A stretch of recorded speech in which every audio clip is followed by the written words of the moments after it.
Hi అండి, అందరికీ నమస్కారం. ఈరోజు తోటకూర ఫ్రై చేశానండి. చాలా బాగా వచ్చింది.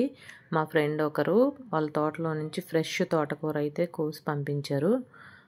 అందులో ఏమైనా ఆకులు పురుగు అవి ఏమైనా పట్టాయేమో అని చూసి కాడలు అవి మొదలు కూడాను శుభ్రంగా కట్ చేసుకుని నీట్గా కడిగి పెట్టి ఇలా పెట్టుకున్నానండి. వాటర్ అంతా పోవడానికి.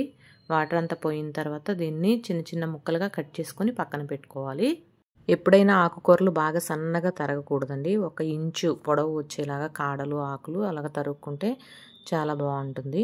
ఇప్పుడు పొయ్యి మీద ప్యాన్ పెట్టుకొని ఆయిల్ వేసుకొని ఫ్రైకి సరిపడా ఆయిల్ వేసుకొని వేడి చేసిన తర్వాత శనగపప్పు, మినపప్పు, ఆవాలు, జీలకర్ర, ఎండుమిర్చి వేసి వేగిన తర్వాత వెల్లుల్లిపాయలు, పచ్చిమిరపకాయలు కూడా వేసుకోవాలండి. వెల్లుల్లిపాయలు అయితే నేను కొంచెం ఎక్కువగానే వేస్తాను తోటకూర ఫ్రైలో.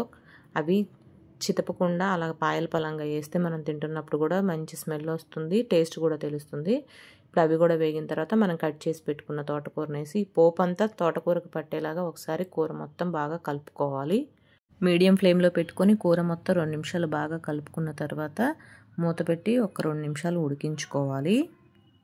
కొంతమంది ఆకుకూరలను కూడా గంటలు గంటలు ఫ్రై చేస్తూ ఉంటారండి. అలా చేయొద్దు ఎప్పుడు కూడాను. అందులో ఉన్న పోషకాలన్నీ పోతాయి.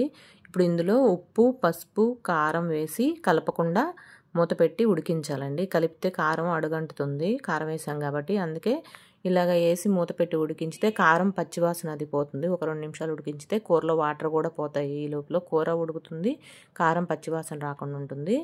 ఇలా మొత్తం కలిపిన తర్వాత ఒకసారి ఇందులో 2 నిమిషాలు ఉడికించుకోవాలి.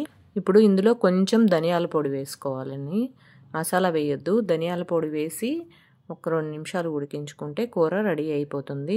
దీనికి టమాటా రసం కాంబినేషన్ చాలా బాగుంటుందండి. ఒకసారి ట్రై చేయండి.